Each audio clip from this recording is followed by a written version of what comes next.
With so many ETFs on the stock market, what ETF should you buy for maximum growth?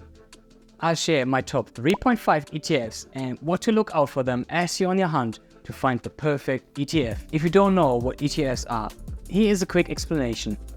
Imagine you're pulling up to your favorite restaurant and you can't decide which one to choose because everything is too damn delicious.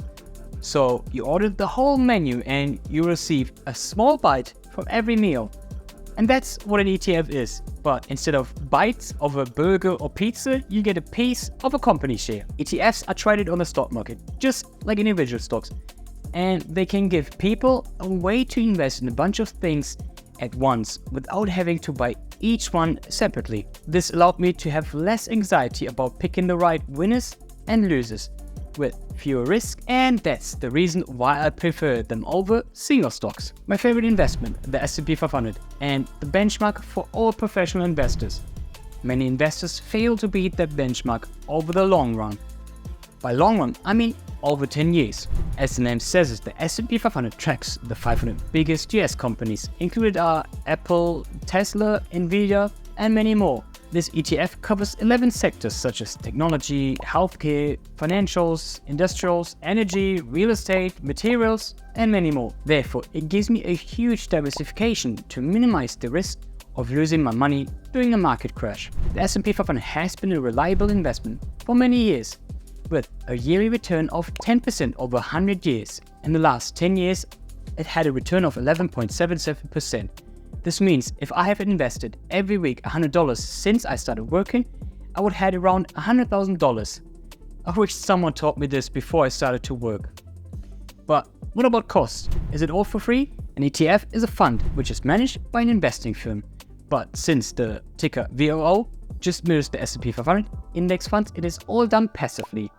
The expense ratio of the S&P 500 is at 0.03%. That means for every $100 I invested, I had to pay 3 cents, or in the case of the $100,000, around $30 per year. Fair deal, right? There are also a few similar ETFs, but keep in mind that the expense ratio can vary of these. So check for the most stable provider like Vanguard or BlackRock, and check if the expense ratio isn't higher. But what about some drawbacks of it? While the S&P diversifies across many sectors, the big megastocks like Apple and Microsoft have a bigger impact through the weight of 7% and also certain sectors, especially the tech sector. This means if this industry takes a hit, so will your portfolio. Last but not least, the S&P 500 just tracks US companies, so you will be lacking international exposure. If you're new here, I'm helping you with financial topics such as investing and increasing your income to ultimately reach financial freedom. So if you want to learn how to break free, consider subscribing or jump on a free one-on-one call with me. Link down below. Let's talk about the big brother of the S&P 500, the nasdaq 100, or ticker QQQ. Instead of tracking the 500 biggest companies, the nasdaq 100 tracks the 100 biggest US companies. Therefore, the weight is a lot on all these big tech companies, which means the diversification compared to the S&P 500 is lower. But how does the performance vary to the S&P 500 ETF? Over the last 10 years, the average return was 17.36%. Therefore much stronger than the S&P. This means if I had invested every week $100 since I started working, I would have had around $140,000. If we go further back around the 2000s, the performance will drop simply because the nasdaq 100 tracks so many tech companies and suffered a lot during the dot-com bubble. So always have this in mind when investing in something like the nasdaq 100. But is the ticker QQQ more expensive than the VOO? Yes, the nasdaq has an expense ratio of 0.2%.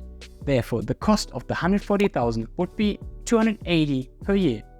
To compare to the S&P 500, the market rewards during an uptrend are much higher, but so is the opposite during bad times. What are other optional risks besides the bear market risk? You don't have exposure to small cap stocks, which can be undervalued and have a high return potential. Also, since this ETF is smaller, the volatility is much higher than that of the S&P 500. And last but not least, the same as the S&P 500, it only covers US companies. But how can we avoid that problem?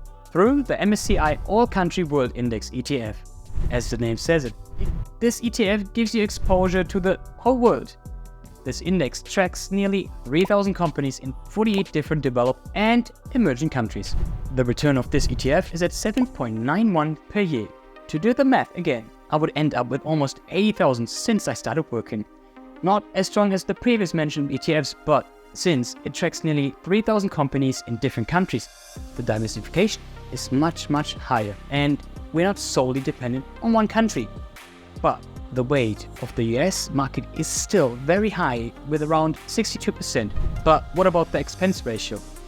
It also has a higher expense ratio than the other two with 0.32%. Ultimately, you need to choose for yourself what suits you better. Do you want a higher risk, higher reward and go with the nasdaq 100, or do you want a more peaceful sleep and go with the world index? But just be aware of this huge mistake.